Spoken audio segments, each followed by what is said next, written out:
Hello, and welcome to another episode of AI and the Future of Work, the podcast where we discuss the future of work with entrepreneurs, CXOs, venture capitalists, and journalists. This is your host, Dan Turchin, CEO of Insight Finder, the AI-first system of intelligence for IT operations, and executive chairman of PeopleRain, the leading platform for automating IT and HR employee service. Last week, we learned from Greg Poirier, New Relic architect, about the art and science of observability. The future of work is dependent on the unsung heroes who keep the apps we love working. Think of Greg and Greg's world of monitoring and service assurance as being the connective tissue of modern apps, fusing the heart that is front office service delivery with the brain that is the apps that deliver value to end customers. The theme that spans all the conversations we have on this podcast is that technology experiences are, first and foremost, human experiences. The only metric that matters is customer value. We scoreboard our performance with metrics like MTTR or mean time to resolve, but really they're all just proxies for the degree to which our digital services make life better for the human on the other end of the trouble ticket. I had a chance to be interviewed recently by David Wright, head of business development at SDI, the Service Desk Institute. David and I waxed poetic about the future of humans, the future of work, and the future of service. I enjoyed those discussions so much that we're bringing them to you this week as an episode of AI and the Future of Work. David's a fellow geek. He's also passionate about the customer journey. I think you'll enjoy hearing how he thinks about customer support and the era of AI just as much as I enjoyed recording these conversations with him. Enjoy. Hi, and welcome to another SDI coffee break. And hopefully you've seen some of these before. If you haven't, well, they're designed as informal chats about all things service management, all things technology, especially today's actually, service desk and support as well. And a chance for our community to come together, to grab a coffee and listen to hopefully some really interesting stuff and learn some stuff as well. And today we're joined by Dan Turchin. And Dan is the CEO at PeopleRain. And Dan describes himself as an entrepreneur, a CEO, a board member, and investor. Very impressive resume. If you want to go on LinkedIn and check out Dan's resume, it's incredible, really. It includes founding a number of organizations, which is amazing, along with working at BMC and ServiceNow as well. And Dan has a huge amount of product development experience, and amongst other things, is also a member of the Forbes Technology Council. And Dan is pretty much Mr. AI, I think it's fair to say. Dan, I don't know if that's a good description or not, or if that's a good opening. But welcome, Dan, and it's great to have you with us today. Thank you for joining us. David and SDI team, glad to be here. Everything in my bio is correct, but I can't say that I've had the idea for Twitch a decade before Twitch existed. So I'm here to make sure your listeners are aware of how accomplished their host is. Don't start me off on that. Don't start me off on that, because I'll be here all day. But it's great, thank you for joining us. Now, so over the next few videos, what are we going to do? Well, we're going to have a series of videos talking about artificial intelligence, what that is, yeah? It's a huge subject, a very broad subject. And what we're hoping to do is demystify some of that. We're going to talk maybe in one-on-one layman terms initially and move into some more complicated stuff. So it's about demystifying, it's about how it works, what it is, and also the application of all this stuff when it comes down to service management and support as well. What it means for us in the future and what it means for service management in the future too. Now, again, if anybody's seen some of these, we start with getting to know the guys that we're speaking with. And we do that by asking some quick fire questions, Dan. So I'm hoping you'll be okay if I ask you some quick fire questions, and hopefully you can answer them relatively quickly without thinking too much, and that'll give us an idea of who you are. Is that okay? Absolutely. Good. Okay. First off, a number. Godfather or Star Wars? Star Wars. Book or ebook? The Courage to be Disliked. The Courage to be Disliked. It's a wonderful read. Sorry, okay. I'll say that one again, right? Book as in paper book, or ebook as in digital book? Sorry, I was picking. That's So right. first I'll say ebook, Yeah. And then Okay. within the ebook library, the courage to be disliked. I now understand why you're. I understand your reaction. Good. No, we've got more than we bargained for, I think, now, and that's brilliant. That's value. This is more value, you know. Okay, rural or urban? Urban. Numbers or letters? Numbers. I thought that would be pretty obvious, but I thought I'd throw it in there. Dog. That was an easy one. Dog or cat? Neither. No way. Wow, man. PC. Gecko lizard. Gecko lizard. Okay. PC or Mac? Mac. Carnivore or vegan? Vegan. Wow, okay. Money or fame? Money. Blue or red? Blue. Detailed or abstract? Abstract. Yeah, it's a lot of, we speak to a lot of abstract people. Fiction or non-fiction? Non-fiction. Yeah, okay. Last one. I shrugged my shoulders there. That's a tough one. Well, that's the one I was expecting. You know what I mean? Well, maybe I wasn't actually. Maybe I wasn't. Last one. 49ers or Raiders? 49ers. And that is that because you're in San Francisco? It's because I grew up in San Diego hating the Raiders. That's a great answer. That's a great answer. So we've learned an awful lot there, hopefully, in a very quick fashion. So we're gonna draw close to this one. Thank you very much indeed. Hi, and welcome back to SDI Coffee Break. Again, we're with Dan Turchin from People Rain. Hi, Dan. Hey there, David. Good to be here. Thank you for joining us. I don't know if you saw my coffee cup. I've not seen yours. So I don't know, at some point, either during this one, we might not record, maybe after, maybe with you getting coffee, because we're getting some deep territory now, Dan, I think it's fair to say. Some stuff that's hopefully making our listeners understand a little bit more, that 101, that demystification of AI. One thing I wanted to talk about on the back of the last one, which was a great story you mentioned, was the benefits, the perceived benefits, the actual benefits, and maybe some of the drawbacks, maybe some of the pros and cons of this type of technology and being adopted in a service environment. So let's maybe focus on some of those. And if somebody had asked me as a practitioner, what was the one thing I would have, what was my biggest problem, my biggest issue, the one thing I wanted to mend, fix, and that was always mitigating human error. It was always trying to stop human error before it happened. Human error through not following a process properly. Human error because the person didn't have the knowledge. Human error because the wrong decision was made. And that was always something for me that was the root of everything that tended to be wrong. It was always that came down to human error. So let's talk about the benefits of AI. And I'm assuming that mitigating human error, based on what we said, is a primary benefit of AI, along with things like efficiency, along with things like precision and accuracy.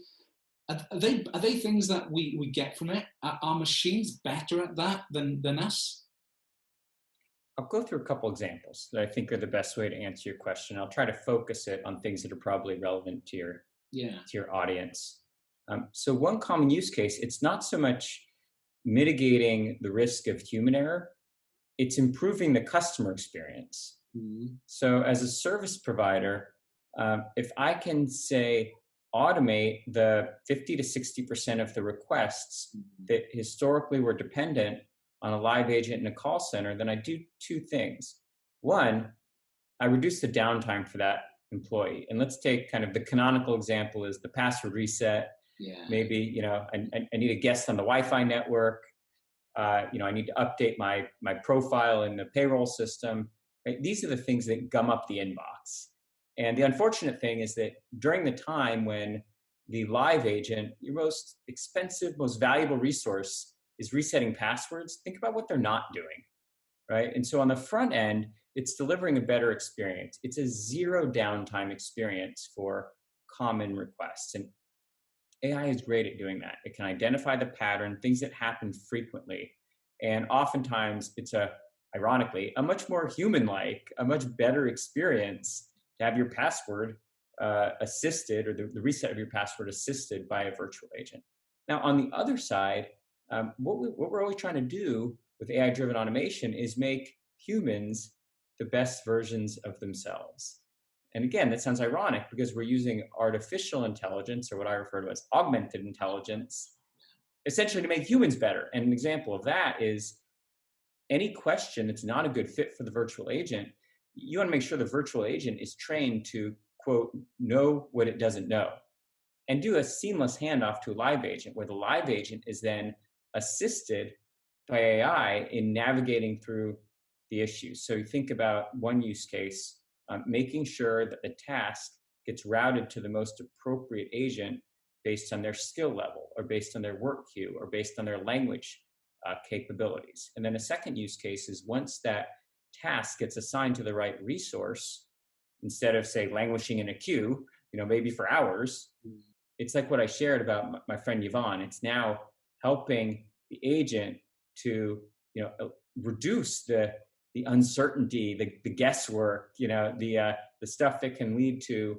a low, what we call FCR, first call resolution rate. Now it will be very, very high, because the first time you're going to be partnered with that AI-driven recommendation system to be able to make sure you deliver the right answer the first time, you get the task into the right queue the first time. That's streamlining the process, making the process better for the end user, making the process better for the service desk agent. That's the present of AI. Yeah, and I think, again, if you think about what that means in an assistive sense, I mean, when this sort of thing started to break, so what probably from this thing in service management sense, we started to see organizations starting to harness robotic process automation, using automation, stuff like that. And then we saw organizations, one that was based in, at the time, UK organization in Romania, bringing in an avatar, bringing in a virtual agent. And I remember this thing starting to break, and there was a lot of hype. There still is a lot of hype. But my primary feeling was, my God, this is what we've been waiting for in IT support, in the service desk. This is what we've been waiting for years. And when you're absolutely right, when you take away that 60, 70, 80% of demand for password resets that are manually reset, that may, some of them have 100% SLA that you need an infinite team to resolve. If you've got a fire alarm, this is the type of thing. This type of stuff is what we've been waiting for forever. So it's really interesting. Now, does it come though? And I think the answer is yes. Does it come with another side? Does it come with challenges? Does it come, that pros and cons thing? I read a lot about at the minute about reskilling, the need for reskilling in organizations to bring this type of stuff in. The stuff around information around the availability of data, the quality of the data, the sort of the displacement of skills as well. So what do you think of the drawbacks? Not the drawbacks, wrong word. What do you think of the challenges organizations are going to have to face as they adopt some of this stuff? Yeah, I'd consider them more, call it impediments or road bumps, rather than challenges or obstacles. And so you hit on the two key ones. One key challenge for organizations is adoption. So there are cultural impediments to success. So oftentimes, what we'll think of as a technology project is really about cultural transformation. So you want to think about things like, how do you reward adoption? And how do you provide that safety net so that no employee ever feels like they're penalized because of the introduction of a virtual agent? It's only net positive, right? They're always, a button click or, an ask away from being seamlessly handed over to a live agent. That's the way you accelerate adoption. And then the second one, we'll call it a technical impediment, but really, to the point you made, it's more about data hygiene. And we don't often think about, we're trying to demystify AI, but all AI problems are data problems. And what I mean by that is the system is only as intelligent, or it will only seem as intelligent as the data is high quality. So it comes from everything from making sure the data is consistent. If, for example, a telephony support request, half the time it was routed to Dublin, Ireland, and half the time it was routed to Seattle, Washington in the past, then without some kind of active learning or annotation of the historical data, you're asking the AI algorithm to guess. You don't need to have the AI algorithm guess, you just need consistent data. Yeah. Another thing is thinking about, where does the data live? How do I get to it?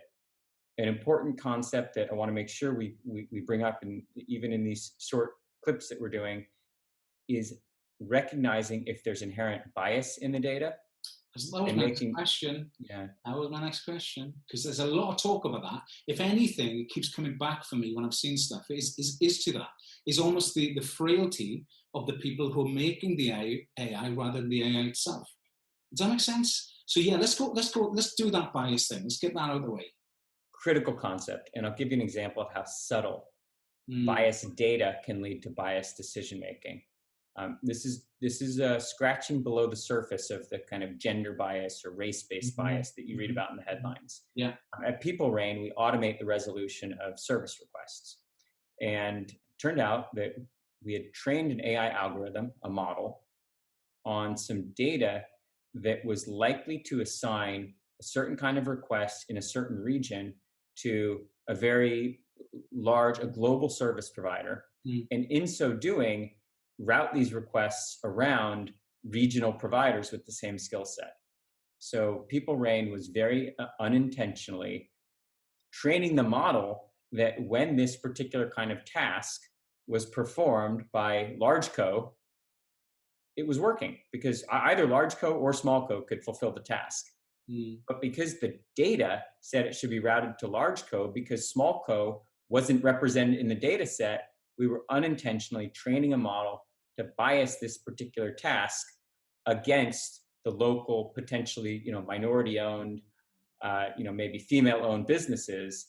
And that was not through any, intention of the developer of the algorithm, and it certainly, was not something that was happening by design. But if you let that biased data persist in making biased decisions, then part of what happens is the algorithm learns over time based on feedback it gets about whether or not its recommendation or prediction was successful, and it perpetuates this bias. Now, obviously, if you extrapolate that out into other use cases, this can become very dangerous when you're thinking about, whether or not a convicted criminal, what their sentencing should be, or should a mother be able to have custody over her kids under certain circumstances. The implications are very significant, and again, I appreciate you letting me get on a soapbox a bit, but I think it's really important to think about data consistency, data quality, and data bias that's inherent in the decisions that end up getting made by AI.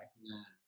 And is there a sort of foolproof way to build that into the development of AI? Is there a methodology to sort of pull bias out? One of my passion projects is making sure that every vendor of an AI first solution is, call it, scored. They get a scorecard on the quality of the AI based decisions. And whether there's kind of regulatory frameworks that get developed, or maybe third-party bodies. But I think just like a restaurant gets a quality score, you probably don't want to go, well, now under the pandemic, this is a weird one, but you don't want to have dinner at a place that's a grade C. You want to focus on the grade A's. Likewise, these independent bodies will evaluate, humans evaluating the quality of these predictions. I think this is a problem that is being perpetuated by machines, but the solution involves humans, and we're going to create a ton of new jobs by really committing to responsible AI. And responsibility and ethics as well in relation to that. So if I'm an organization, maybe, or an owner, a leader in an organization that is going after the quick buck first over a really good outcome, man, this I don't know whether this perpetuates. I'm not close enough to the industry to know that this kind of stuff perpetuates the negative connotation of AI if it continually does that, But I think you're right. It's very, very interesting, isn't it? That sort of thing. I was thinking when we talked the Microsoft. Wow. I followed that when it came out and couldn't believe how quickly that just tumbled. Couldn't believe it. I don't know if we've got probably I'm going to have time to go into it now, but that was incredible how quickly it tumbled just because of the worst version of hate, because it could be manipulated. And that's good example. Crazy. Good. Okay, we're going to close on that positive note, maybe in this one, right? And catch up in the next one where we'll expand on some of this again. And I think we'll talk about in the next one, what it really does mean for a service desk. What do you mean over the next 2, 3, 4 years for people working in the service desk right now? Hi, and welcome back to SCI Coffee Break. Again, we're with Dan Turchin from People Rain. Hi, Dan. Good to be here. Hey, David. Great to have you. No coffee, Dan. Didn't say coffee. Earl Grey. Was it tea? Was it? Did you? I did. If you had a tea in between, that must have been a fast cup of tea. But I haven't seen a cup of tea. So if you want one, you can get one, or we'll just crack on. Well, it's beer o'clock for you. It's tea time for me. So I'm waiting to see the pint glass there. Yeah, and if you think of that algorithm, right, being developed right here, you know what I mean? Wow, man, wow.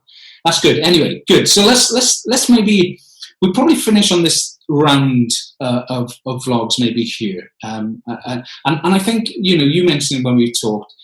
I see this as a teaser into more stuff, right? Because this is an evolving story. It's going to be with us for a long time. So I think this is just an opening door, right? Let's talk about how this AI technology is going to affect and impact and change what service desk is. We talked about it, didn't we, in the last one? I've been waiting for this for years, this really, honestly, but for years to see how this changes what we are as a proposition. The move away from that break, fix, reactive into something else, right? How do you think it's going to change the service desk as a proposition over the next 2, 3, 4, 5 years? It is changing the service desk as we speak. Organizations are starting to realize that all of the ability to make good decisions is locked up in historical data. It's locked up in knowledge content. It's locked up in historical emails. It's locked up in chat transcripts. And this idea to be able to turn all of that kind of latent knowledge, collecting dust in a virtual cupboard somewhere, to extract the best answers, and at the moment of truth, when an employee needs help, to be able to bring the best answers to bear in the form of, a pop-up, a quick suggestion, a recommendation. I referred to it earlier as a treasure map for the agent, the live agent, so that the live agent can be assisted by technology, but so that they can do what live agents do best, which is empathize, exercise rational judgment, be a thinker, care about the employee's problem. That's the fusion of humans and machines that is happening right now, and you're going to see accelerate in the coming years. Well, I think what interests me, when you're working in a service desk environment, and I've spoken to many guys that have been in there for years. They love doing it, and it's a great place to work. It's not the easiest place to work. We know that. It's a tough place to work, but it can be a very rewarding place to work. So we know we know that the infrastructure, we've got our own sort of knowledge that we've stored in our own knowledge encyclopedia. We've got knowledge that is shared. We've got tools. We've got processes. We know ICL, right? If I'm that guy that's been there for maybe 10, 15, 20 years in that role, what am I going to have to do to adapt to this new environment? Am I, for all intents and purposes, the old, or will I be able to adapt to what's coming, what's here, maybe? History tells a consistent story. It's that as workers, we don't want to be on the wrong side of technology. And whether it's, the 18th century and the Luddites, the machine breakers started in England in the Midlands. It's true.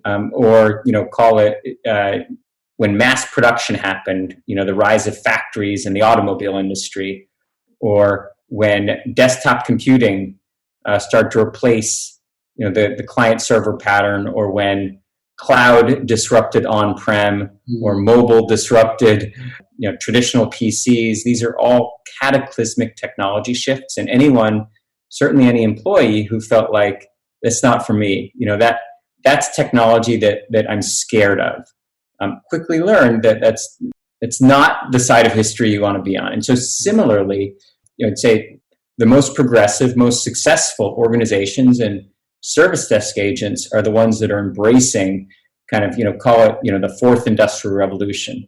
We don't look up facts in a in a paper encyclopedia anymore because we have Wikipedia and we have Alexa and Siri and we have better tools. So likewise, when we're assisting customers in the resolution of common IT, HR, et cetera, kinds of issues, the smart service desk agents are realizing that they want to be augmented by some of these new technologies. Yeah.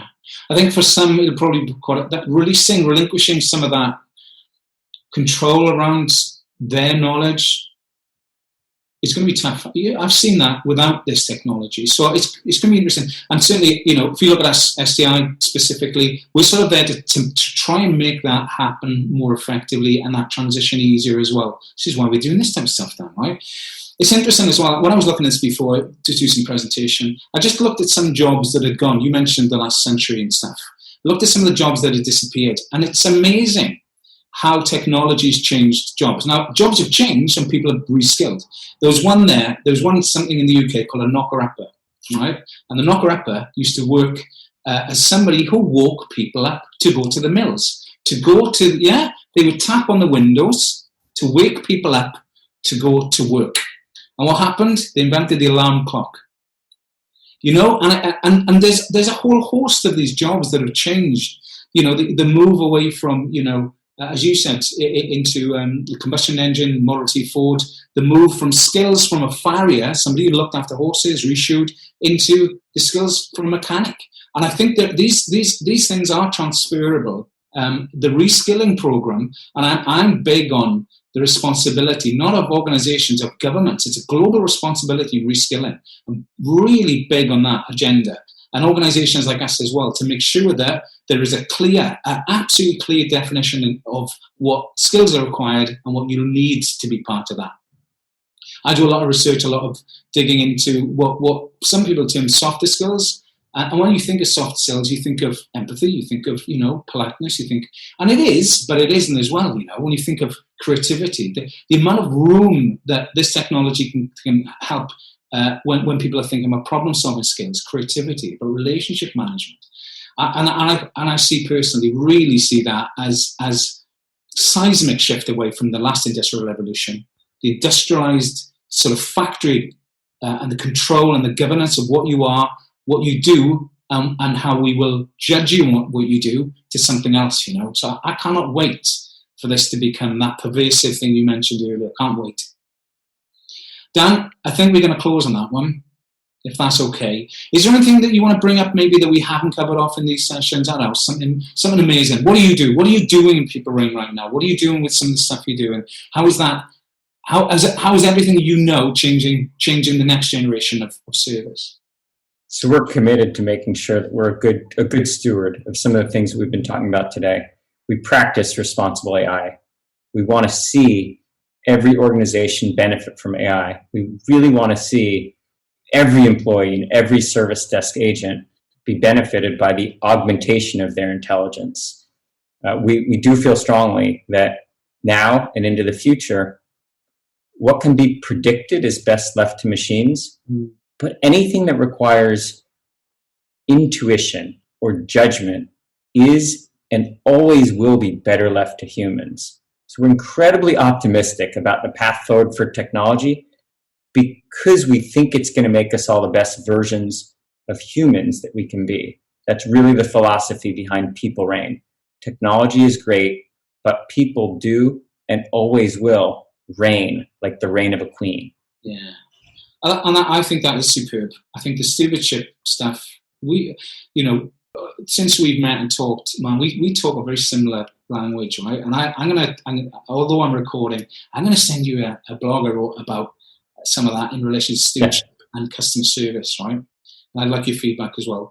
And I think augmented intelligence makes so much more sense than artificial intelligence. It just makes so much more sense. I love that you brought up reskilling. So that's a passion of mine. And I think it starts with elementary education, STEM education. Yeah. I really think, a lot of what we teach kids in schools is antiquated. Yeah, and I totally agree. The structures ancient. I was talking about this yesterday. The structure is absolutely ancient, and I think if we're in a situation where this makes us more agile, more faster, we need skills and use skills in different ways.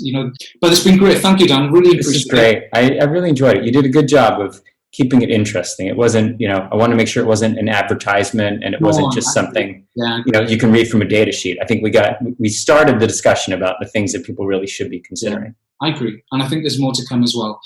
So thank you for joining us. Thank you for sharing some of that. It's fun. To our listeners as well for listening. Pleasure to be here. Thank you. Goodbye.